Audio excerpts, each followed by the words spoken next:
Bismillahirrahmanirrahim.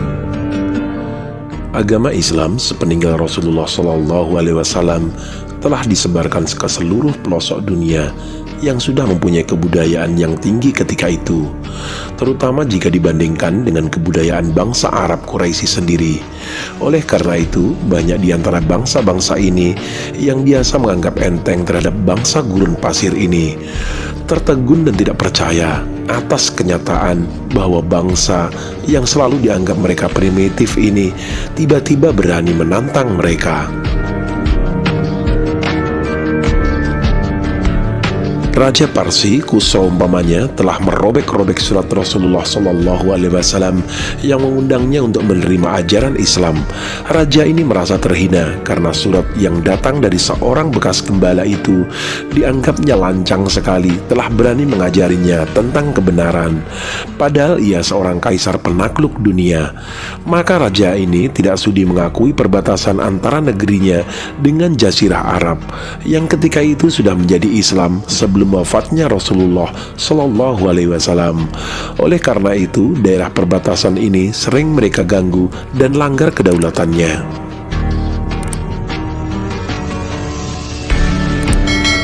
Ketika Panglima Khalid bin Walid dikirim Khalifah Abu Bakar Siddiq dan berhasil mengusir bangsa Parsi ini keluar perbatasan, mereka masih terus-menerus kembali lagi.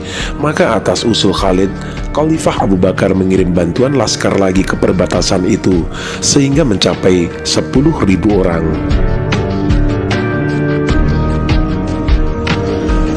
Panglima Hurmuzan dan Parsi lengkap dengan barisan bergajah mereka dengan pongahnya mencoba menghadapi pasukan Khalid bin Walid ini. Dengan tentara sebanyak lebih dari 100.000, Khalid mulai serangannya dengan mengirimkan surat lebih dahulu. Dalam surat itu ia menawarkan 3 pilihan. Pertama, damai dengan syarat masing-masing menghormati perbatasan negara yang ada. Kedua, menerima ajaran Islam yang akan menjalin ukhuwah Islamiyah antara kedua rakyat yang ada, maka tidak ada soal perbatasan lagi. Ketiga, jika kedua pilihan itu tidak bisa diterima, maka bersiaplah kalian menghadapi kami yang datang dengan laskar yang berani hidup namun ingin mati syahid karena kerinduan mereka kepada Allah Subhanahu wa Ta'ala. Dengan persyaratan yang tertulis di surat itu, Hurmuzan telah mengalami guncangan jiwa yang dahsyat karena bagi mereka tidak pernah ada istilah ingin mati. Namun karena kesombongan bangsa ini terhadap bangsa Arab yang mereka anggap masih terbelakang itu, mereka memilih tawaran untuk perang. Apalagi setelah melihat perlengkapan barisan muslim ketika itu, paling tinggi hanyalah panah dan kendaraan mereka pun paling cepat hanyalah kuda. Kuda itu pun terbatas bagi perwira menengah ke atas, sedangkan kebanyakan anggota laskar muslim ketika itu hanyalah berjalan kaki atau berkendara unta. Apakah kuda sanggup berhadapan dengan gajah yang kuat ini? Demikian pikir Panglima Parsi yang sombong itu.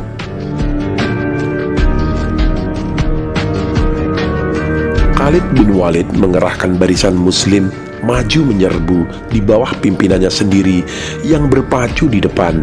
Dengan mengendari kudanya yang berlari cepat, Khalid menerobos barisan musuh sambil mengayunkan pedangnya ke kiri dan ke kanan, menebas batang leher serdadu musuh sehingga terbentuk jalur mayat manusia yang bergelimpangan akibat tebasan pedang Khalid.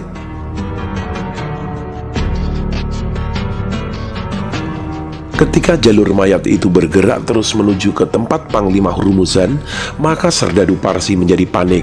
Serbuan Khalid serasa tak tertahan mereka. Mereka lari porak-poranda kehilangan kepercayaan diri dan akhirnya banyak yang menyerahkan diri kepada Khalid. Tentara Parsi yang menyerah itu diperlakukan Khalid dengan wajar dan baik, sebagaimana layaknya sesuai dengan contoh dan ajaran Rasulullah SAW. Walaupun sudah menyerah, harta benda mereka tidak diambil atau dirusakkan. Bahkan tentara yang tadinya buruh tani yang tidak pernah punya tanah itu diberi hak untuk mempunyai tanah sesuai dengan kemampuan mereka menggarapnya. Maka mereka pun berbondong-bondong masuk Islam. Walaupun sebagian laskar muslim syahid dalam penyerbuan pertama itu, namun jumlah anggota barisan Khalid bukannya berkurang, bahkan malah bertambah, karena laskar Parsi yang menerima Islam sebagai agama mereka yang baru langsung bergabung dengan barisan Khalid. Melihat kemenangan yang relatif sangat cepat diperoleh ini, maka Khalid sesudah mendapat izin dari Khalifah Abu Bakar menyerbu terus ke dalam daerah Parsi, sehingga seluruh negeri itu takluk dalam waktu yang relatif sangat singkat. Khalid berangkat dari Madinah untuk tugas ini pada bulan Muharram, dan seluruh kerajaan Parsi takluk di bawah kekuasaan umat Islam pada akhir bulan Zulqaidah tahun yang sama. Jadi dalam waktu kira-kira 11 bulan, sebuah kerajaan yang pada masa itu dianggap sebagai negara superpower kedua sesudah Romawi telah takluk kepada kaum muslimin yang memperkenalkan dan menghormati hak-hak asasi manusia. Ketika salah seorang sahabatnya mengingatkan Khalid bahwa besok akan masuk bulan Zulhijjah, maka Khalid merasakan kerinduan menusuk hatinya akan Baitullah. Khalid memutuskan bahwa ia harus naik haji, maka ia segera memilih beberapa ekor kuda yang tercepat, dan dengan iringan beberapa sahabatnya, ia segera berderap pulang ke Mekah untuk mengejar waktu demi melaksanakan haji dengan meninggalkan daerah kerajaan Parsi yang baru saja ditaklukkannya itu. Ketika Khalifah Abu Bakar mendapat laporan akan kemenangan Khalid yang gemilang ini, ditambah pula oleh kecerobohan Khalid meninggalkan Medan sebelum sempat mengadakan pengamanan seperlunya, maka beliau menulis surat teguran kepada panglimanya yang gagah perkasa ini. Khalifah Abu Bakar menulis, "Di samping rasa syukurku kepada Allah Subhanahu wa Ta'ala, dan tanpa mengurangi rasa hormatku atas keteguhan iman dan kecintaanmu kepada Allah Subhanahu wa Ta'ala, aku wajib memperingatkan engkau bahwa meninggalkan Medan sebelum mengadakan pengamanan seperlunya bukanlah tindakan seorang panglima yang bertanggung jawab. Oleh karena itu, kami perintahkan agar engkau pulang ke posmu secepat-cepatnya." Sadar akan kesalahannya, Khalid segera melaksanakan perintah khalifah itu sesudah menyelesaikan ibadah hajinya dan melakukan tawaf wada. Ketika pasukan Islam di front Romawi Timur membutuhkan tambahan bantuan menghadapi tentara Romawi yang sangat canggih persenjataannya, maka Khalifah Abu Bakar memanggil Khalid bin Walid agar pulang meninggalkan Parsi dan pergi memperkuat front menghadapi Romawi ini. Khalid kemudian mengambil kebijakan, sesudah disetujui Abu Bakar, langsung saja menuju ke barat ke arah Yerusalem tanpa pulang dahulu ke Madinah. Untuk itu, Khalid terus menaklukkan negeri-negeri yang terletak di antara Parsi dan Romawi Timur itu. Negeri-negeri ini ternyata dapat ditaklukkan Khalid bin Walid satu persatu dalam waktu relatif singkat. Maka nama Khalid bin Walid sebagai penakluk yang gagah perkasa dan pahlawan yang tak terkalahkan menjadi tersiar kemana-mana. Anak-anak muda di Madinah pun mulai menyanyikan syair-syair yang memuji-muji kepahlawanan dan kegagahan Panglima Khalid ini. Sementara itu, Khalifah Abu Bakar wafat dan digantikan oleh Umar bin Khattab. Sesampainya Khalid di front Romawi, maka ia mengusulkan agar diadakan rapat pimpinan mengatur strategi menaklukkan tentara Romawi Timur yang canggih itu. Ketika Khalid sedang memimpin rapat strategi ini, sampailah utusan dari Madinah membawakan surat dari Khalifah Umar yang ditujukan kepada Panglima Khalid. Surat itu dibaca Khalid, kemudian dilipat dan dimasukkannya ke dalam kantongnya, dan ia meneruskan rapat penting itu. Ternyata surat itu berisi pemberhentian Khalid sebagai panglima dan perintah agar menyerahkan pimpinan kepada bawahannya. Khalid tidak membacakan surat itu kepada hadirin ketika itu demi menjaga agar mereka jangan sampai resah. Seusai memimpin rapat itu, besoknya Khalid masih memimpin penyerangan perdana terhadap front Romawi ini. Dan ketika dilihatnya panglima bawahannya sudah mampu melanjutkan perjuangan dengan strategi yang telah digariskan itu, maka pimpinan diserahkannya dan ia pun langsung pulang ke Madinah menemui Khalifah Umar.